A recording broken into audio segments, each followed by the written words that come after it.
இன்றைக்கி ரொம்பவும் டேஸ்ட்டான ரொம்ப ஈஸியாகவும் செய்யக்கூடிய ஒரு ரவா பொங்கல் எப்படி செய்கிறதுன்னு பார்ப்போம். இதுக்கு பூண்டு ஒரு 10 பல் அதை வந்து இப்படி தட்டி எடுத்து வச்சுருக்கேன். இஞ்சி ஒரு துண்டு அதையும் இந்த மிளகு தட்டி எடுத்து வச்சுருக்கோம். இதில் வந்து மிளகு சீரகம் ஒவ்வொரு ஸ்பூன் எடுத்து வச்சுருக்கேன்.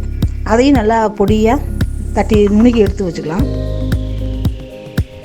ஏன்னா முழுசாக போட்டோம்னா சாப்பிடையில மிளகெல்லாம் எடுத்து கீழே தான் போடுவாங்க, அதனால தான் நுணுக்கி எடுத்து வச்சுருக்கேன்.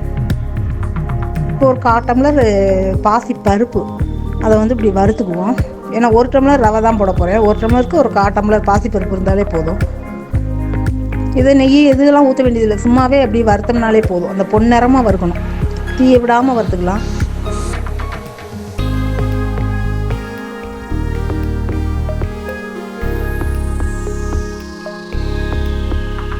நல்லா வறுத்துருச்சு.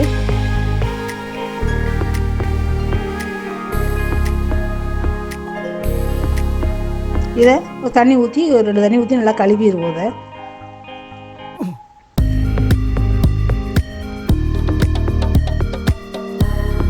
கழுவி எடுத்து தண்ணி வந்து கொஞ்சம் அளவாகவே இருக்கும், ரொம்ப எல்லாம் தண்ணி தேவையில்லை. இந்த பாசிப்பருப்பு முங்குற அளவுக்கு இருந்தால் சரி. ஒரு விசில்லாம் விடணும் கூட அவசியம் இல்லை. ஒரு 10 நிமிஷம் இருந்தாலே பாசிப்பருப்புன்றனால சீக்கிரம் வளர்ந்துடும். இப்போ இன்னொரு பாத்திரத்தில் ஒரு ஸ்பூன் நெய் விட்டுக்கலாம். இப்போ நெய் விட்டு நான் அது வந்து 1 டம்ளர் ரவை எடுத்து வச்சுருக்கேன்.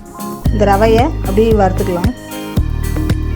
இதையுமே தீந்துடாமல் அப்படியே வறுக்கணும், அப்போ தான் உங்களுக்கு இல்லாட்டி கருப்பாக தெரிய ஆரம்பிச்சிடும். இப்படியே தீய விடாமல் நல்லா கிண்டிக்கிட்டே இருக்கணும், அப்போ தான் உங்களுக்கு நல்லா வறுபடும்.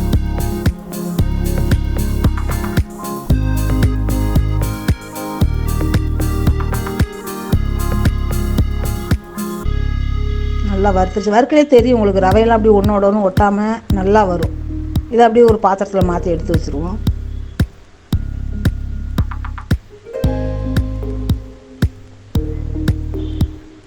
பருப்பும் நல்லா மலர்ந்துருச்சு.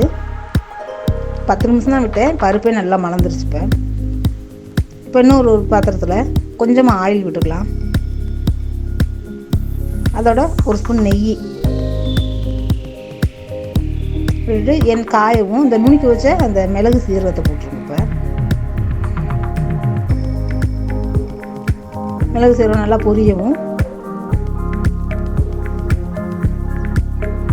தட்டி வச்ச இந்த இஞ்சி பூண்டையும் போட்டுருங்க. இப்போ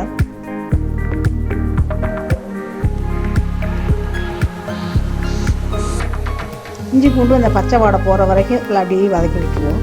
அடுத்து கருவேப்பிலை கொத்தமல்லி கொஞ்சம் போட்டுக்கலாம்.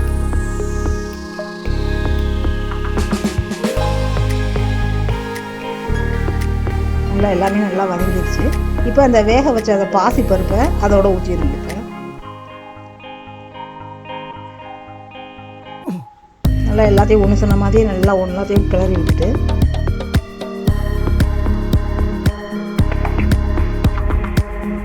உப்பு வேண்ட அளவுக்கு தண்ணி வந்து இதுக்கு நான் 1 டம்ளர் ரவைக்கு 3 டம்ளர் தண்ணி ஊற்றிருக்கேன். 3 டம்ளர், அப்போ தான் பாசி பருப்புலேயும் கொஞ்சம் தண்ணி இருக்கனால கொஞ்சம் நல்லா, அப்போ தான் நல்லா குறைவாக இருக்கும் பொங்கல். அதனால் 1க்கு 3 ஊற்றிருக்கேன். அந்த பாசி பருப்பு எப்படி ஒரு 1/2 டம்ளர் தண்ணி சேரும். இப்போ நல்லா கொதிக்கட்டும். தண்ணி நல்லா கொதிச்சிருச்சு. இந்த சமயத்தில் கொஞ்சம் பெருங்காயத்தூள் 1 துளி சேர்த்துக்குவோம். சேர்த்துட்டு இந்த ரவையை கொஞ்சம் கொஞ்சமாக அப்படி கட்டிப்படாமல் கிண்டணும். அதனால் கொஞ்சம் கொஞ்சமாக போடுங்க. இப்படி நல்லா வெள்ளம் ஒன்று சொன்ன மாதிரி வரையில் ஒரு 3/4 டம்ளர் பால் ஊற்றியிருக்கேன். பால் வந்து நமக்கு தேவை, ஆப்ஷன் தான். வேணுன்னா ஊற்றிக்கலாம், வேணாட்டி விட்டுக்கலாம். பால் ஊற்றினா கொஞ்சம் டேஸ்ட் அதிகமாக இருக்கும், அதுக்காக தான் பால் ஊற்றியிருக்கேன். நல்லா அப்படியே கைவிடாமல் கிண்டிக்கிட்டே இருந்தீங்கன்னா தான், இல்லாட்டி கட்டி விட்ட மாதிரி ஆயிரும். இப்போ நெய் ஒரு 2 ஸ்பூன் ஊற்றிக்கலாம். இது முந்திரி பருப்பு நமக்கு எவ்வளோ வேணாலும் கொடுக்கலாம், தேவைக்கேற்ப. நல்லா பொரியட்டும். முந்திரி பருப்பு செவந்த நிறமாக வரட்டும்.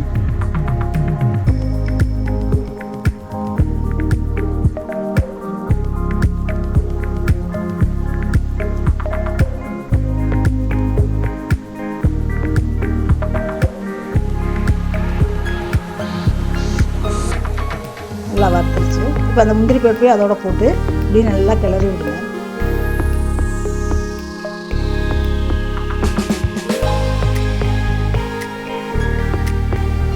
பார்க்க குழந்தை இருக்கும். அப்படி ஆறுச்சுன்னா நல்லா இஞ்சி கெட்டியாயிரும் பொங்கல். இப்போ இந்த சமயத்தில் ஒரு ஸ்பூன் நெய் விட்டுருங்க. நெய் விட்டு அப்படியே தடவி விட்டு லேசாக அப்படியே அமுக்கி விட்டிங்கன்னா நல்லா பொங்கலுமே நல்லா கெட்டியாக வந்துடும். ரொம்ப சாஃப்டாக இருக்கும், ரொம்ப டேஸ்ட்டாகவும் இருக்கும். பார்க்கவே பாருங்கள் அவ்வளோ நல்லாயிருக்கும். இது பொங்கலுக்கு தேங்காய் சட்னி, சாம்பார் இந்த மாதிரி எது வச்சு சாப்பிட்டாலும் ரொம்ப நல்லாயிருக்கும். நீங்களும் இது மாதிரி ட்ரை பண்ணி பாருங்கள், எப்படி இருக்குன்னு சொல்லுங்கள்.